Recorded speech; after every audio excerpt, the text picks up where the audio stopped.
Bah, j'ai envie de dire, quand ils ont fermé la Mecque, toutes les mosquées, etc., bah, ils avaient qu'à manger des dates.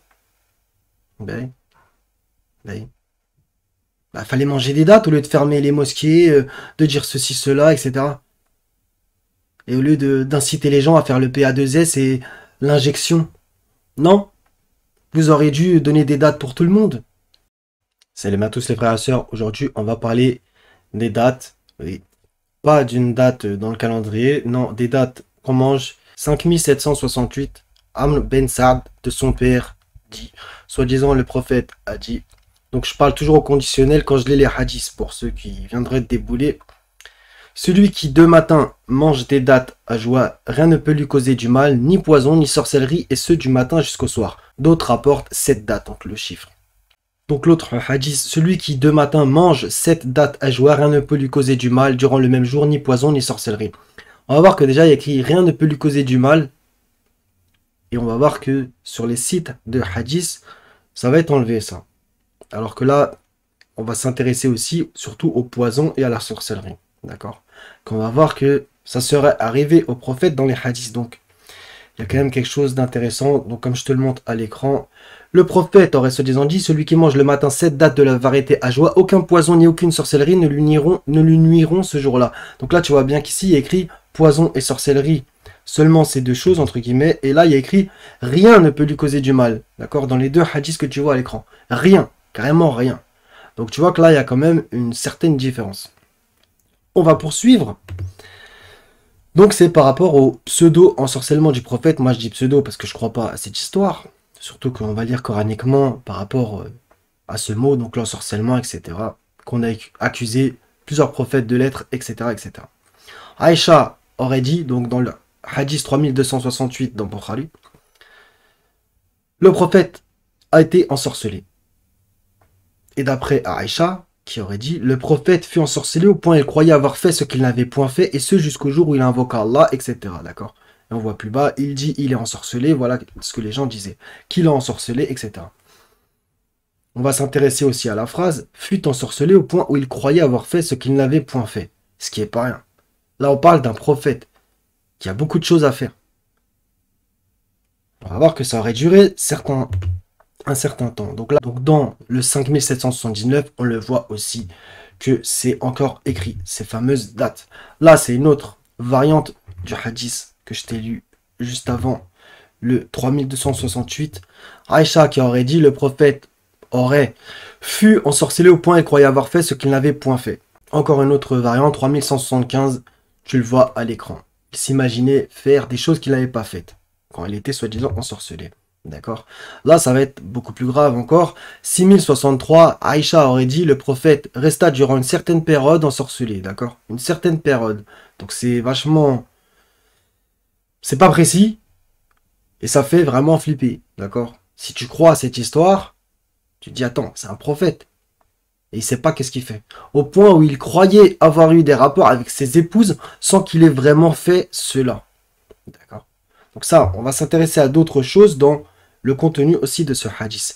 Mais juste avant, je sais ça va être franchement cru, mais vu que il est relaté dans celui-là qu'il croyait avoir eu des rapports avec ses épouses sans qu'il ait vraiment fait cela, bah j'ai envie de dire, dans les hadiths, il y a tout qui est précisé. D'accord? Donc soi-disant, au 268, ce nom Anas ben Malek dit en une seule heure de la journée ou de la nuit, le prophète fait un rapport charnel avec ses femmes. Elles étaient 11. Donc je sais pas si tu te rends compte un peu par rapport à la phrase qu'on vient de lire avant. Il se rappelait même plus, soi-disant. Il dit, je dis à Anas, pouvait-il faire cela? Il dit, nous disions qu'on lui avait donné la force de 30 hommes. Et d'après Qatada, Anas leur avait rapporté qu'il s'agissait plus de 9 femmes. Donc 9 ou 11. Le 9-11.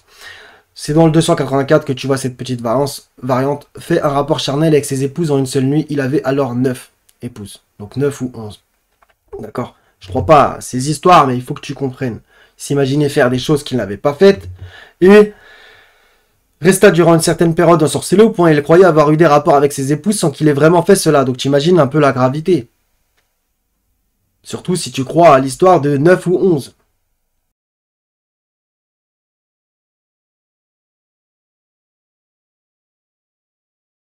Donc ça me paraissait intéressant à te préciser. Maintenant, on va poursuivre.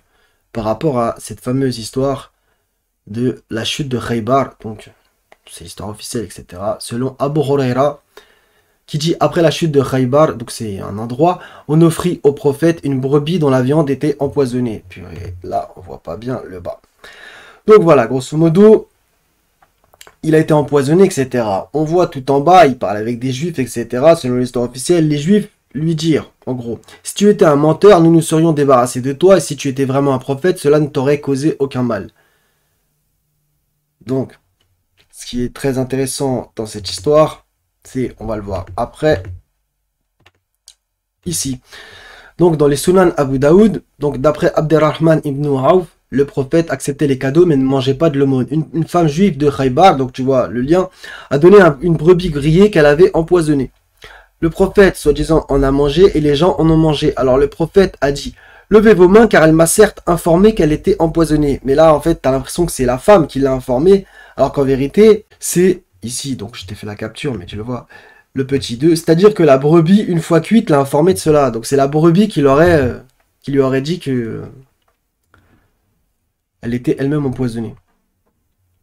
Du coup, tu te doutes bien qu'ils disent c'est un miracle, etc., etc. Bon, ça, c'est une chose déjà. Mais on va voir d'autres choses intéressantes. Donc, en gros, il y a un compagnon qui est mort. Et alors, le prophète a envoyé quelqu'un pour demander à la juive qu'est-ce qui t'a poussé à faire ce que tu as fait. Elle a dit si tu es un prophète, alors ce que je t'ai fait ne t'a nui en rien. Mais si tu es un roi, alors j'aurais libéré les gens de toi. Le prophète a ordonné qu'elle soit tuée. Puis le prophète a dit je ne cesse de ressentir la douleur due à ce que j'ai mangé à Khaybar. C'est cela qui maintenant coupe mon aorte. Donc, ça aussi, c'est important.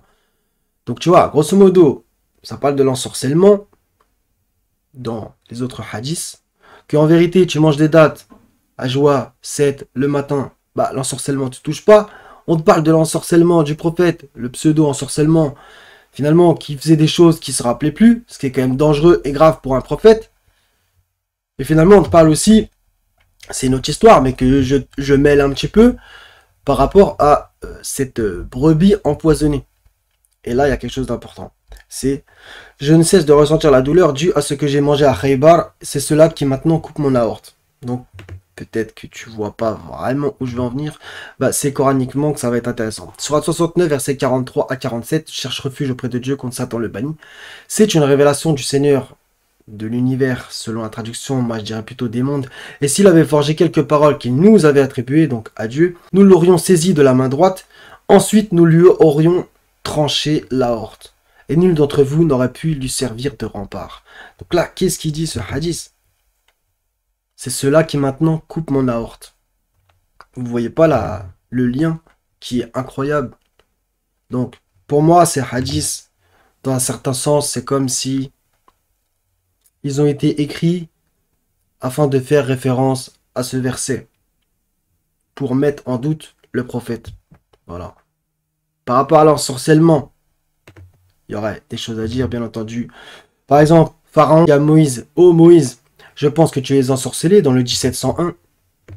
Par exemple, dans le 1747, nous savons très bien ce qu'ils écoutent, donc les gens qui étaient autour de Mohammed, quand ils t'écoutent et qu'ils chuchotent entre eux, les injustes disent, vous ne suivez qu'un homme ensorcelé. D'accord. Donc, l'ensorcellement, ça arrive quand même, il y a plusieurs occurrences, etc., etc. Dans le 25.8 aussi, par exemple, les injustes disent, vous ne suivez qu'un homme ensorcelé. D'accord. Donc après, on va me dire, oui, mais ça ne parle pas de la même chose, ça parle de quand le prophète prêchait la parole de Dieu, voilà. Oui, c'est vrai. Maintenant, tu vois que cette histoire, elle pose énormément de problèmes. C'est cela qui maintenant coupe mon aorte. D'accord. C'est pas rien du tout. Et justement, comme on le voit, voilà ce que les gens auraient dit, les juifs. Si tu étais un menteur, nous nous serions débarrassés de toi. Et si tu étais vraiment un prophète, cela ne t'aurait causé aucun mal. Et finalement, on voit que en vérité, selon leur histoire au hadith, hein, bah, ça lui a causé du mal. C'est cela qui maintenant coupe mon aorte. D'accord. Je ne cesse de ressentir la douleur de ce que j'ai mangé à Khaybar. Tu vois bien. D'accord. Donc ça pose un énorme problème. Et surtout par rapport à cette référence coranique. Nous l'aurions saisi de la main droite, ensuite nous lui aurions tranché l'aorte. Si le prophète aurait rajouté quelque chose de l'écriture du Seigneur. Tu vois. Tu vois la gravité de la chose.